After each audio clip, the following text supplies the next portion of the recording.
Dobar dan i dobrodošli u našu virtualnu učionicu. Danas je jednostavan primjer kako napraviti čovjeka iz gline. Treba nam oko kilogram gline ili neke mase za oblikovanje.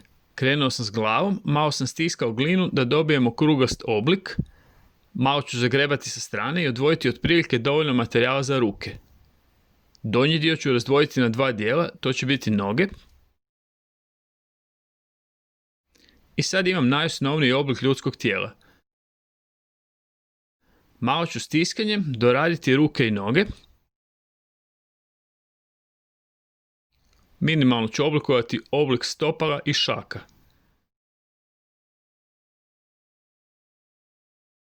Ako ocijenimo da imamo viška materijala na nekom dijelu tijela, recimo stopala su ogromna, malo ću materijala otkinuti. Glina je odlična jer nam omogućava da oduzimamo i dodajemo po potrebi.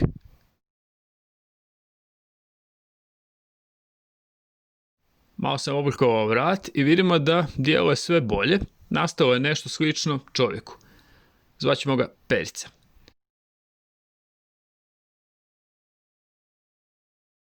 Dodajem malo detalja na licu. Prsti nam kod ovakve veličine figurice nam omogućavaju izradu puno detalja. Za to nam trebaju neke sitnije alatke, ali u ovom slučaju vježbe detalji lica nam i nisu bitni.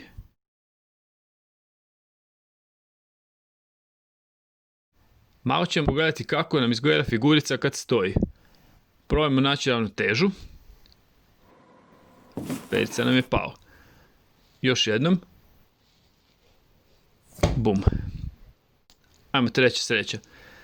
I ništa. Vidimo da naš Perica Glinić slabo održava ravnotežu.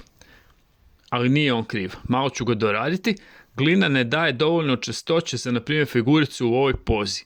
Trebali bi imati postolje i za to trebamo čovjeka iz žice kojeg onda obložimo glinom.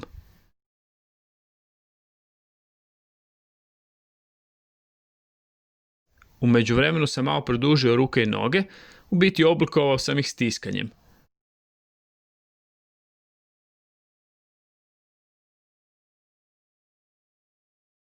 Ovakvu figuricu možemo složiti u malo kompaktniju pozu u kojoj će dijelovi tijela sami sebe držati. Stavit ću ga da sjedi i neka se malo nasloni na podlogu. Malo ću ga okretati i popraviti još par sitnica. Iako sjedi, ne bi bilo loše umetnuti komadić žice koji bi dodatno držao leđa i vrat.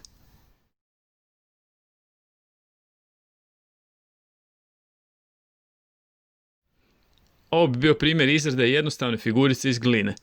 Probajte za vježbu. I znamo već, pustimo se, budimo kreativni, bit će sve ok. Sretno!